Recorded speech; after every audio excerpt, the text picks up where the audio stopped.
Ang programang ito ay rated SPG. Striktong patnubay at gabay ng magulang ang kailangan. Maaaring may masiselang tema, lengguwahe, karahasan, sexual, horror o droga na hindi angkop sa mga bata. Trixie, aamin na nga ba? Alamin natin. Welcome back sa aking channel, mga kaganapan sa Lilet Matias. Mapapabilis na nga ang kaso nitong si Trixie, laban kay Ino. Kahit nga nagkaaberya at nagkaroon ng konting hindi pagkakaunawaan sa kaso.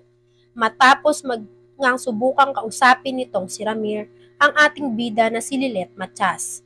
Sinubukan nga nitong si Ramir na manipulahin at baguhin ang utak nitong si Lilet dahil ginamit niya na nga ang kahinaan nitong si Lilet na alam nga nitong si Ramir na isang pagbabait-baitan niya nga lang dito kay Lilet ay lalambot na nga ang puso nito sa kanya dahil mabait nga at mawain na tao itong si Lilet.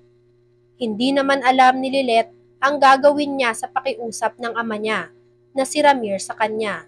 Gulong-gulo nga itong si Lilet sa kung ano ang gagawin niyang desisyon. Dahil naaawa din naman siya sa kapatid niyang si Trixie. Lalo pa nga at pinakiusap pa ito sa kanya ng ama niya na si Ramir. Nilalamon si Lynette ng konsensya niya dahil konsensya nga din siya nitong si Ramir.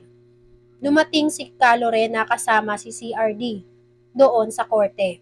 Naabutan nila ang mag-ama na magkausap. Nakaramdam ng takot ang mag-asawa na baka kinausap na ni Ramir si Lilet na ipatalo ang kaso laban sa anak nilang si Ino at wag nang ipagpatuloy ang laban dito. Kaya pinagsabihan niya agad si Ramir na wag nang magbait-baitan dito kay Lilet dahil hindi na nga uubra yon dahil patapos na daw ang laban at marami na silang ebidensya na ipinakita sa korte at alam na nilang mananalo na si Ino at mapapawalang sala. At isa pa nga daw ay hindi na daw madadaan nitong si Ramir si Lilet sa paawa effect niya dahil nga reasonable lawyer daw itong si Lilet at pinaglalaban kung ano talaga ang tama. Humaba ng koonti ang pag-uusap nila. Pagpasok nila sa korte, nakahanda na ang lahat. Dumipensa si CRD sa panig ni Ino. Nilabas ni CRD ang bagong ebidensya nila. Nadismayado nga ang mukha nitong si Lilet dahil kahit anong pakiusap nga nitong si Lilet kay CRD na wag nang ilabas ang video vlog ni Kurt sa korte ay inilabas pa din nga nila ito. Dagdag pa nga dito ay tumistigo din sa korte itong si Kurt na lalong mas tumibay ang hawak nilang ebidensya dahil ang kuha nga ng video na yon ay hindi daw sinasadya ni Kurt na mahagip si Ino at si Trixie dahil hilig lang daw talaga nitong si Kurt na mag-video vlog dahil marami nga daw ang nag-aabang sa kanya sa social media. Inamin ni Kurt na hindi nila sadyang makita na may ganung eksena na makikita sa video vlog niya. Sinabi ni CRD na kitang-kita nga daw sa video na si Trixie mismo ang nag-aaya at naghihila kay Ino para makapasok sa kwarto. Kaya malabo nga daw na may puwersahang nangyari gaya nga ng pinagdidiinan daw nitong si Trixie sa korte. Nagkaroon ng komosyon sa pagitan ng bawat panig. Galit na galit si Trixie nang mapanood ang video niya. Dismayado naman itong si Ramir dahil halatang halata nga na ang anak niya nga ang may kasalanan at nanghihila kay Ino papunta sa loob ng kwarto. Na-realize nga nitong si Ramir na masyado na siyang maraming hindi nalalaman kay Trixie at halata nga na napabayaan niya na ito kaya lumaking suwail. Pagtapos nga ng hearing, kinakabahan naman itong si Lilet dahil malapit nang lumabas ang hatol ng korte. Magkakaalaman na nga kung talagang tama ba ang pinaglalaban nila. Pero naisip din nga nitong si Lilet ang pakiusap sa kanya ni Ramir. Kaya hindi niya mapigilan na mag-isip kung ano-ano ang desisyon na nararapat. Nang makapag-isip nga itong si Lilet, ay agad siyang pumunta sa office ni CRD para kausapin ito sa naging desisyon niya. Nakapag-desisyon nga si Lilet na hindi na niya itutuloy ang paglaban kay Ino at magbaback out na siya sa defense team ni Ino.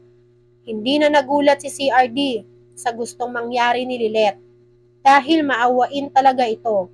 Pero pinarealize nga nitong si CRD lahat ng ginawa sa kanya ni Ramir dati at hindi daw dapat ganun ang gawin at desisyon nitong si Lilet. Dahil dati nga daw ay pinagtatabuyan na nga daw itong si Lilet ni Ramir. At ngayong may kailangan daw itong si Ramir dito kay Lilet ay nagbabait-baitan daw ito. Kinonsensya nga nitong si CRD itong si Lilet. Sinabihan niya ito na huwag magpatalo at huwag magpauto dito kay Ramir dahil nga sa dami na nga ng ginawa nitong si Ramir dito kay Lilet at hindi daw yun basihan para maawa siya dito kay Ramir dahil sa dami nga ng ginawa nitong pamamahiya dito kay Lilet. At kailangan daw nitong si Lilet ay sundin ang kung ano ang nararapat at kailangan nga nilang manalo dito sa kaso dahil yun ang katotohanan. Ang katotohanan nga daw ay ang inosente ang anak niyang si Ino. Naiintindihan nga naman daw nitong si CRD na kapatid niya nga itong si Trixie. Pero sana naman nga daw ay pilitin nitong si Lilet na mag-focus na lang sa kaso dahil kahit kailan naman daw ay hindi naging mabuti itong pamilya nila Trixie dito kay Lilet. Kaya isipin naman daw ni Lilet sana ngayon ang sarili niya at ang kung ano ang katotohanan. Hindi lang daw sa naaawa siya dito kay Ramir, kundi kailangan niyang harapin at malaman o matuklasan kung ano ang totoo. Hindi lang daw sa naaawa siya dito. Tila na panghihinaan na nga ng loob ang ating bida na si Lilet Matias dahil pinapairal pa din nga nitong si Lilet ang pagiging kapatid niya dito kay Trixie. At ayaw niya daw mapahamak itong si Trixie nang dahil lang sa kaso ng anak nitong si Ino. Kahit pa nga gustong-gusto daw ni Linet na mapatunayan na inosente at walang kasalanan itong si Ino.